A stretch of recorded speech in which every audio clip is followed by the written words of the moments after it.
So, good afternoon. It is day 10 of my growth challenge of talking about your story process really for 10 days. But it's not really telling your story, it's my story.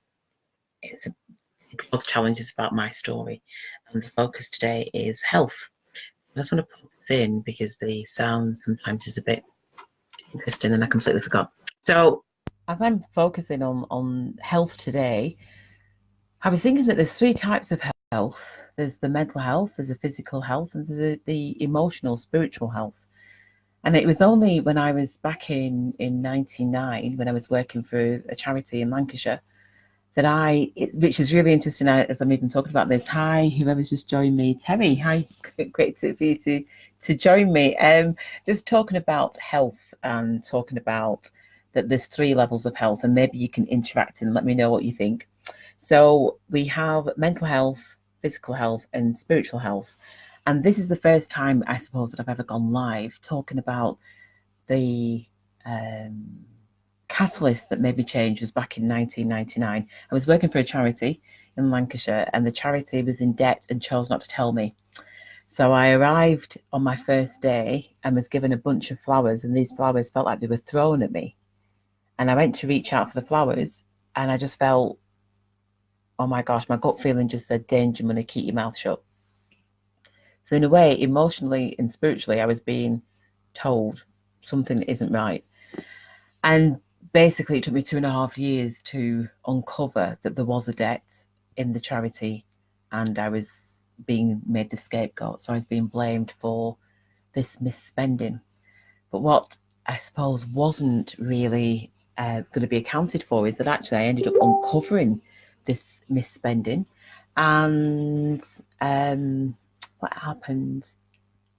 Yeah, I became ill basically. So what I did was for 2.5 years, I spent every day looking at what on earth was going on. I knew that something wasn't right, and every which way that I went, I was stopped. And if you're listening and you're thinking, "Gosh, this sounds similar to me," the thing that I would say is drop tools and just leave it. Just back away and go off and do what you have to do to look after you. Because for me, I stayed, I went through Investors in People. Here in England, we have an Investors in People award where you demonstrate in your organisation that you look after people. And we was a very small organisation, and we had an assessment. So we grew the organisation in 2.5 years from 26 organisations to over 150. And it was part-time staff, so there wasn't a lot of staff that were working with me. I was the only one who was full-time. And so we managed to do it. But at the same time, what I sacrificed within my health was, I wouldn't wish that on anybody.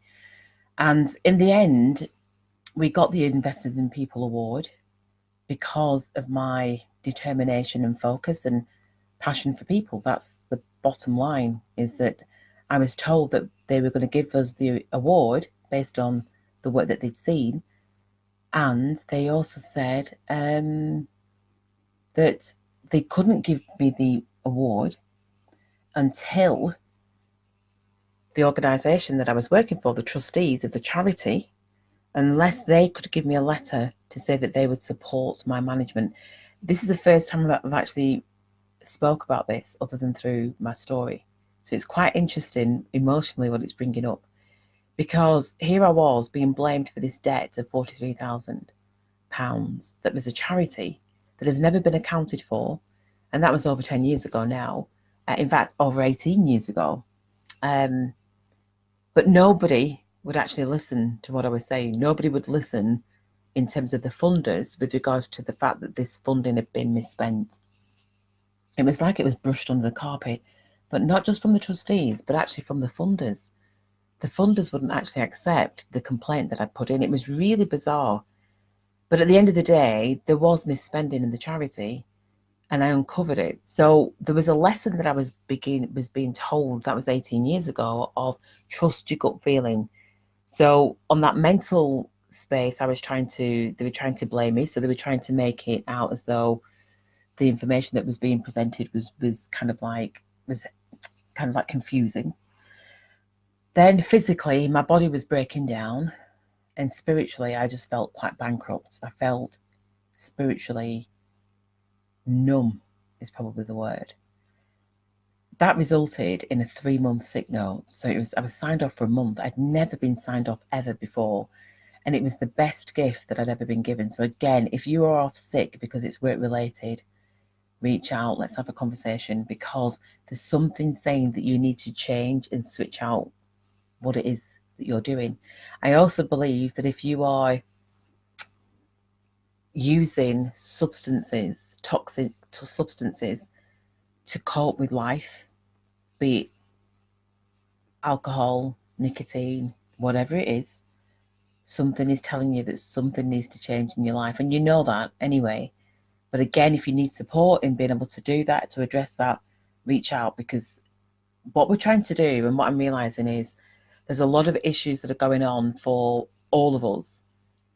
But it's only because of all of us working together that's going to make a difference. When we're isolated on our own, it's not the same. You don't know what's going on for somebody else. We don't have real conversations anymore. We don't actually communicate. I remember when I was teaching at the university, and I knew that was 20 years ago almost. And I remember thinking, what kind of world are we creating where we don't even communicate with each other? Facebook's fantastic, but most people just put likes or loves on things. There's no real action other than a tick.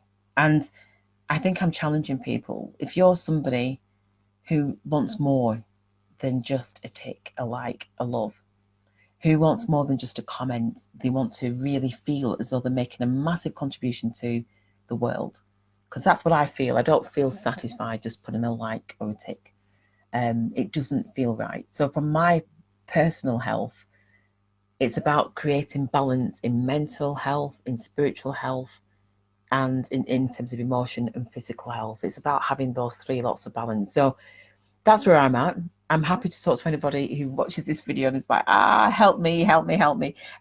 It's been amazing actually, because I'm really excited. I've just had I know it's something really simple, but I just think when you reach out to somebody and then they do something in return, and there's a lady that has just designed a page, a paper, a flyer that she's handing out at an event at the weekend, and it involves me in it, but she's done it independently of me. I've given her some words and she's just done them, and I've only met this lady online, and it's amazing. The work that we're doing together, working in collaboration and together, is going to be highly increased. I'm determined to reach out to 1 billion people as a community, that each of us contributing to doing that is so essential.